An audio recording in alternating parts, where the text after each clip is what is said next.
രണ്ടാം ഘട്ടത്തിലും പശ്ചിമബംഗാളിൽ മികച്ച പോളിംഗ് 11 മണിവരെ ഏതാണ്ട് 40% പേരാണ് വോട്ട് ചെയ്തത്. വോട്ടെടുപ്പിനിടെ ചിലയിടങ്ങളിൽ സംഘർഷമുണ്ടായി. ഫൽത്തയിലും ഡയമണ്ട് ഹാർബറിലും വോട്ടിംഗ് യന്ത്രങ്ങളിൽ ബിജെപിയുടെ ചിഹ്നം മറിച്ച് ടേപ്പ് ഒട്ടിച്ചതായി ആരോപണമുയർന്നു.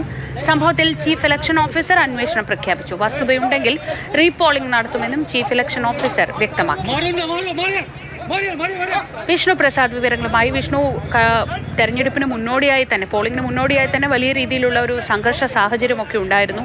ഇന്നും പലയിടങ്ങളിൽ സംഘർഷത്തിന്റെ വാർത്തകളൊക്കെ വന്നു. പക്ഷെ അതിനിടയിലും ജനങ്ങൾ വളരെ പോസിറ്റീവായി തന്നെ തെരഞ്ഞെടുപ്പിനോട് പ്രതികരിക്കുന്നു, പോളിംഗ് ബൂത്തിലേക്ക് എത്തുന്നു എന്നതാണോ ഈ കണക്കുകൾ വ്യക്തമാക്കുന്നത്? ശ്രീജ, തീർച്ചയായും. കാരണം SIR പട്ടിക പുനഃക്രമീകരിച്ചതിന് ശേഷം നടക്കുന്ന തെരഞ്ഞെടുപ്പാണ്. അതിൽ ഏറ്റവും കൂടുതൽ ബാധിക്കപ്പെട്ട മണ്ഡലങ്ങളാണ് ഈ രണ്ടാം ഘട്ടത്തിൽ വോട്ട് രേഖപ്പെടുത്തുന്നത്. അതുകൊണ്ട് തന്നെ ഇപ്പോൾ ഉണ്ടായിട്ടുള്ള ഈ ഒരു വോട്ടിംഗ് ശതമാനത്തിലെ മുന്നേറ്റം എന്നത് തെരഞ്ഞെടുപ്പിന് ജനങ്ങൾ വളരെ നല്ല രീതിയിൽ തന്നെ സ്വീകരിച്ചു, അല്ലെങ്കിൽ അതിലേക്ക് പങ്കെടുക്കുന്നു എന്നതിന്റെ തെളിവ് തന്നെയാണ്. 39.97% 11 മണിവരെയുള്ള കണക്കുകൾ പ്രകാരം പശ്ചിമ ബംഗാളിൽ പോൾ ചെയ്യപ്പെട്ട വോട്ടുകൾ എന്ന് പറയുന്നത്. അതേസമയം തന്നെ ശ്രീജ സൂചിപ്പിച്ചതുപോലെ ഒറ്റപ്പെട്ട അക്രമ സംഭവങ്ങളും വ്യാപകമായി നടക്കുന്നുണ്ട്. കാരണം പലയിടത്തും ഓരോ ബൂത്തുകളിലാണ് പ്രശ്നങ്ങൾ നടക്കുന്നത്. അല്ലാതെ പ്രത്യക്ഷത്തിൽ രണ്ട് രാഷ്ട്രീയ പാർട്ടികൾ തമ്മിലുള്ള സംഘർഷമായൊന്നും അത് നടക്കുന്നില്ല. പക്ഷെ പലയിടത്തും ഒറ്റപ്പെട്ട സംഭവങ്ങൾ ഇങ്ങനെ ഉണ്ടായിക്കൊണ്ടിരിക്കുന്നുണ്ട്.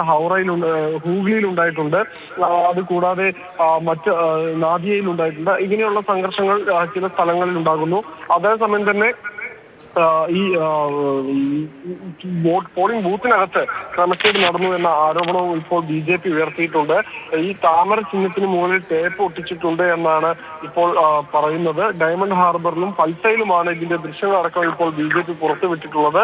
എന്തായാലും ഇതിന് ആവശ്യമെങ്കിൽ അന്വേഷണം നടത്തി, ആവശ്യമെങ്കിൽ റീപോളിംഗ് നടത്താമെന്ന ഒരു നിലപാടിലേക്ക് തെരഞ്ഞെടുപ്പ് കമ്മീഷനും എത്തിയിട്ടുണ്ട് എന്നാണ് അറിയാൻ സാധിക്കുന്നത്. എന്തായാലും പോളിംഗ് ആരംഭിച്ച് ആദ്യ 4.5 മണിക്കൂർ അല്ലെങ്കിൽ ഒരു 5 മണിക്കൂർ പിന്നിടുമ്പോൾ നല്ല രീതിയിലുള്ള പോളിംഗ് തന്നെ പശ്ചിമ ബംഗാളിൽ ഉണ്ടാകുന്നുണ്ട്. বিজেপি বোতাম বন্ধ, বন্ধ। ইনি হচ্ছেন, এনারা আছেন পুরো বন্ধ। ইভিএম ভাই সাহেব দেখ লিজিয়ে, হাটাই আছে, সাসপেন্ড করে ছেড়ে দেবো, সাসপেন্ড করে সব কটাকে সাসপেন্ড করবো, একদম সব কটাকে সাসপেন্ড করবো, একদম সাসপেন্ড করবো, সব কটাকে সাসপেন্ড করবো। কোনো ইলেকট্রনিক কিছু বলে সব কটাকে